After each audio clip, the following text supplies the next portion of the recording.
Greetings, YouTube. We're back here again doing another video network testing. And right now, what I have is my last week for using Mint Mobile, which runs on T-Mobile's network. And we got some very interesting findings.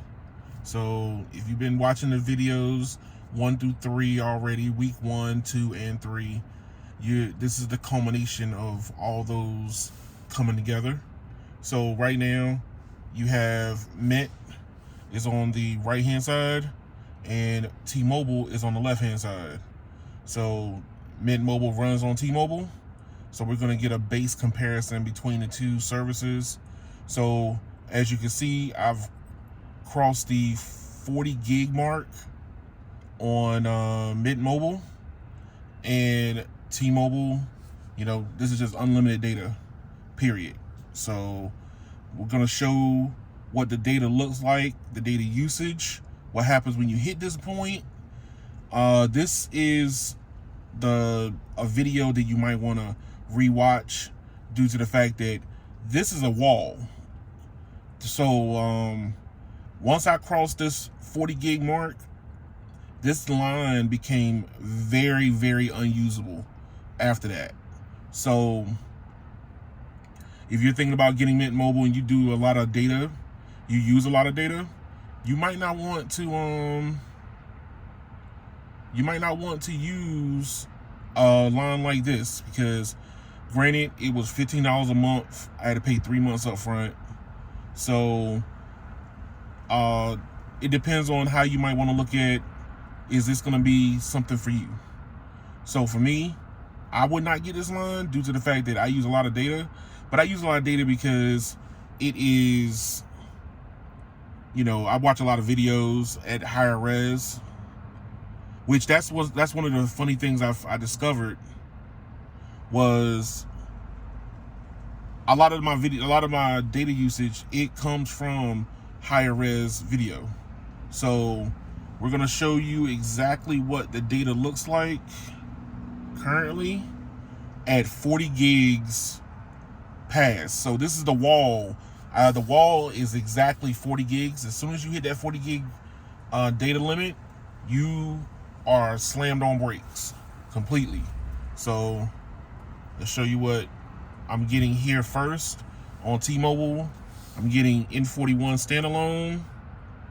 standalone with 50 extra 50 megahertz.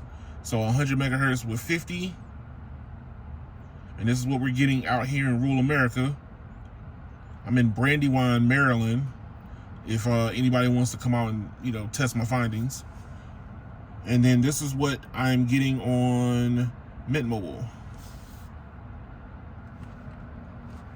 And Mint Mobile is running non-standalone, band 66, 20 megahertz, N41 for 100 megahertz. Another carrier 50, and that's it. Band 2, 10 megahertz. So it's in non-standalone, and this is what we're getting. That's that much spectrum, and we're only getting 500 megabits per second, 500 by 500. So let's get speed test up here to corroborate. Where's my speed test at? There it is.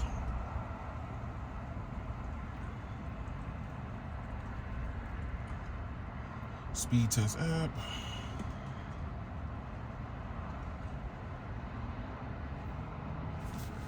Doing T-Mobile first.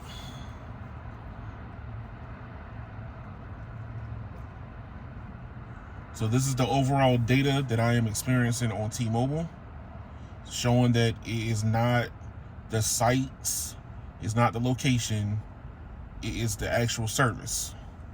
So as you can see, T-Mobile is running fine. The service for Mint Mobile is a totally different monster. So once you hit 40 gigs, this is what you're going to start experiencing.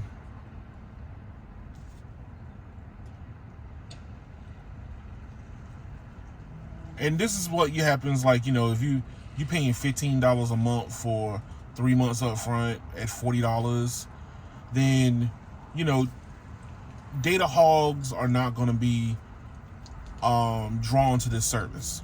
If you're the type of person who uses a lot of data and you require a more heftier data palette, this is probably going to be something that you're not going to gravitate towards. And that's totally understandable. Everybody's not going to want to use as much data as I do. But for me, I'm showing the difference between the two. As you can see, now we're going to go to fast. So this is the video side to show what the video looks like. Where's my fast.com? There it is.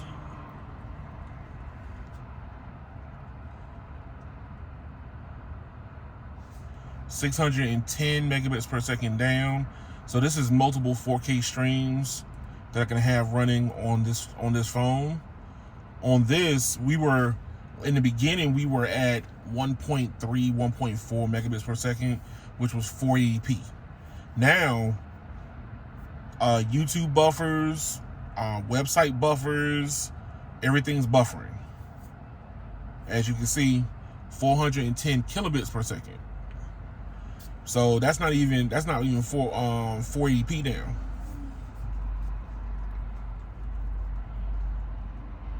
So let's show you what the data performance looks like.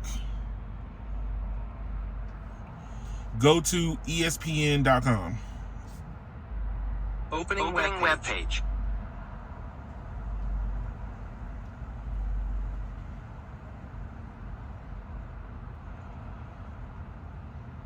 So as you can see, same network, different service providers, and the performance is very, very slow once you hit that 40 gig mark.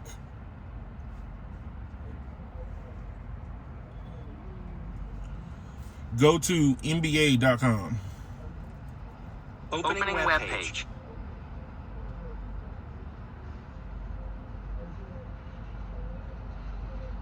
So as you can see, T-Mobile's already finished it. Mint Mobile is, since you're being throttled at less than 500 megabits per second, you can see the actual data difference between the two.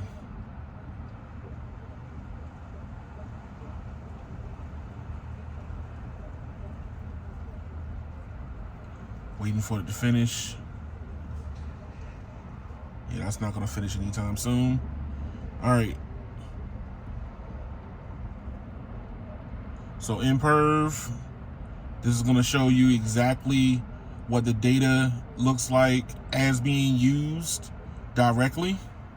We're going to run them simultaneously at the same time.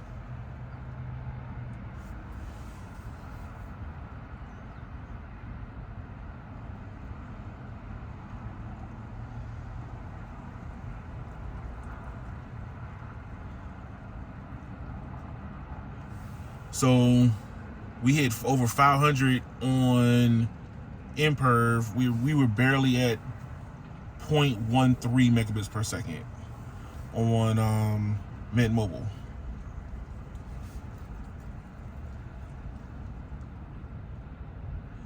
And this is where it's going to start showing the URL and web browsing.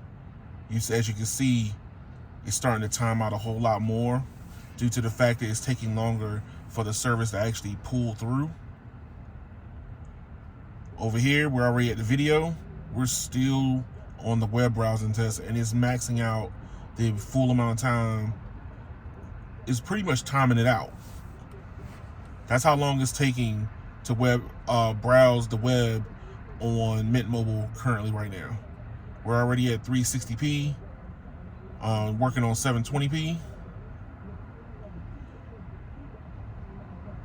I think the tests, I did a couple of different tests once I hit this data mark here, and it didn't even try to finish it. So if it completes it, it'll be nice to see.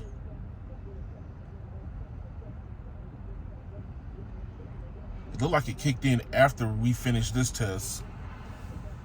So the deprioritization is even present when a T-Mobile user is online at the same time.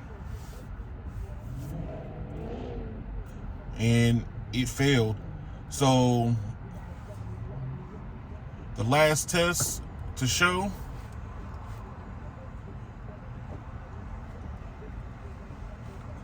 is a direct download. PUBG. This is what I've been using to test against and showing people exactly what the data usage looks like. We're downloading directly over the web in 3, 2, 1, go.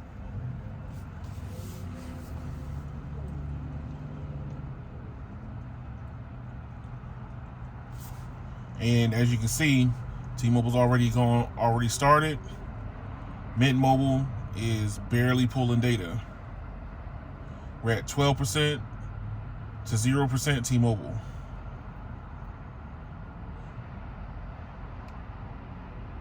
%31 to 0% T-Mobile.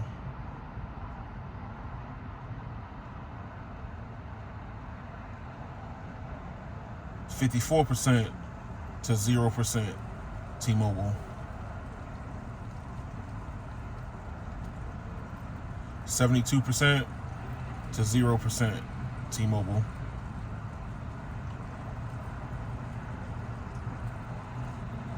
94, 100. So obviously T-Mobile is still pulling more data. Mint Mobile is not even trying at this point due to the fact that I hit that data cap. So if you're looking for a more affordable service, this is a good service to use from what when I was testing it. But for me, I use a lot of data. So to hit a wall like that is a very hard wall to hit. But maybe for you, you don't use that much data. But I wanted to show over the span of 4 weeks what the data usage from my usage would look like on a Mint Mobile, and give you an idea of what it might end up looking like for you. But like, share, and subscribe to the video. Sound off in the comments. Let me know if this was helpful for you. I don't know. I would like to say it would, especially with people asking me what service should they get. Is Mint Mobile good? Is Mint Mobile bad? I think that Mint Mobile's good due to the fact that you get pretty decent speeds until you hit that wall. And if you're not the type of person who use a lot of data, you're never going to hit that wall. So thank y'all for watching. Like, share, and subscribe, and we'll see you on the next one. Thank you.